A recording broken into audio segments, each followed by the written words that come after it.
I told you I was going to say something about the king earlier, and behind every smiling face there is a heartache. Here's something I want you to see in verse number 30. When the king heard this, he tore his clothes in despair. And the king walked along the wall, and the people could see, get this, that he was wearing burlap under his robe next to his skin.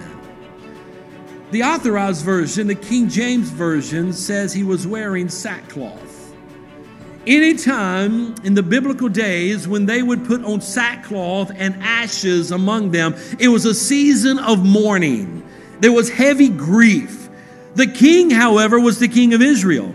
He was the leader of the people. He could not let the people see his weakness, that he was grieving and in mourning. So he had on his outer garment, and on the outside, everything looked good. But when he ripped that off, because despair that he was in, when he heard that his own mothers of his people were eating their children because of the famine, then the people saw the sackcloth or the burlap that he had on under his outer garment.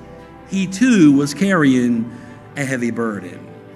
Let this go to say, remember this point all through life. I don't care who people are people. And behind every face, there's a heartache. Behind every smile, if you ask the right questions and you get to know the people well enough and they open up to you, the smile will leave their face and tears will come from their eyes, and they will share with you the burden that they are carrying. So listen, that's true of your boss. That's true of your spouse. That's true of everyone in your family. That's true of everybody you work with. That's true of everybody in this church. Behind every face, there's a heartache. We all have had difficulty. We all have had life that we've had to live. Some hard things to get through. Some hard valleys, deep valleys we've had to walk through. Even the king of Israel here, under his outer garment, is wearing burlap. So my point is this. Listen, pressure's coming. You may be in it right now.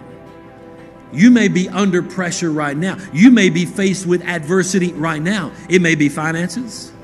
It may be relationships. It may be physical sickness. It may be a death experience of a loved one and a family member that you're having a hard time getting over. We've all kind of been there, haven't we? I hope that you'll take the example of the church that prayed. In the midst of adversity, let us be a people that comes together and prays and calls on God and loves each other.